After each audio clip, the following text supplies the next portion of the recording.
XRP, it's not trying to replace SWIFT. And that is the first thing most crypto investors get wrong. And that misunderstanding is exactly why the debate around XRP has been broken for years. This matters, guys, because if XRP were actually competing head to head with SWIFT, it'd already be dead. It would be dead. Instead, XRP is positioned somewhere very different in the global payment stack. And by the end of this video, you will understand what XRP can realistically replace, what it cannot, and the one structural bottleneck institutions care about far more than transaction speed. But we're going to get to that in minute 3. So here is the key insight right up front for you. SWIFT is a messaging system. XRP, a liquidity tool. They do not solve the same problem, and that is not accidental. SWIFT moves instructions, messages, who to pay, what to do. XRP actually moves value. And once you see that difference, most price predictions and XRP versus SWIFT arguments, they collapse immediately.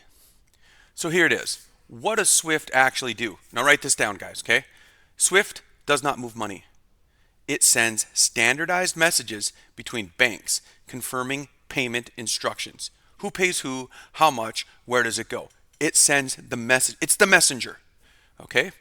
The actual settlement happens later. That's why it takes freaking 7 days to get your paycheck, okay? SWIFT tells them what to do, and they don't execute it till later, hours or days later. And they use correspondent banking relationships, pre-funded accounts, and multiple intermediaries. The system, slow, expensive, but it is trusted, legally embedded, and globally standardized. And that is majorly important in this debate. That last part, globally standardized, is why SWIFT is going to be almost impossible to displace. So the trust layer is exactly where most blockchain narratives break down, and we'll get to that here in a little bit. So what about XRP? What was that designed to do? XRP is designed as a bridge asset. Its purpose, not messaging, completely liquidity abstraction. So instead of banks holding trillions in idle capital across Nostro and Vostro accounts, XRP can be used to source liquidity on demand, right? And one currency in, right? One currency in, XRP bridges the value. So US dollars in, boom, turn it to XRP. Wham, send it over there. Japanese yen comes out, right? Dollar to XRP to yen. One currency in, turn it to XRP, one currency out. Settlement happens, boom, seconds. Not theoretical. That's how Ripple's on-demand liquidity product works today. But faster settlement alone is not enough to change global finance, guys. It is not. The next part is what institutions care about the most, and it has nothing to do with TPS, fees, or decentralization debates. The real question is this: who controls the rails when something goes wrong? Because global finance is designed around reversibility, dispute resolution, compliance, and legal accountability. Yeah, speed is nice, but speed is not the first priority. And the real bottleneck of all of this is control and liability. Banks aren't scared about slow payments. We've been dealing with them for years. If they saw it as a real problem, they'd fix it. So they don't fear slow payments.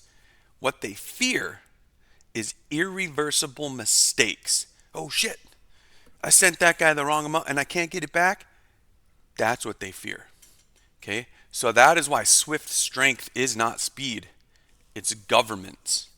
It does the right thing. It governs everything perfectly. If a transaction fails, is disputed, or violates sanctions, there's a clear framework for remediation. Public blockchains, they just don't naturally support that.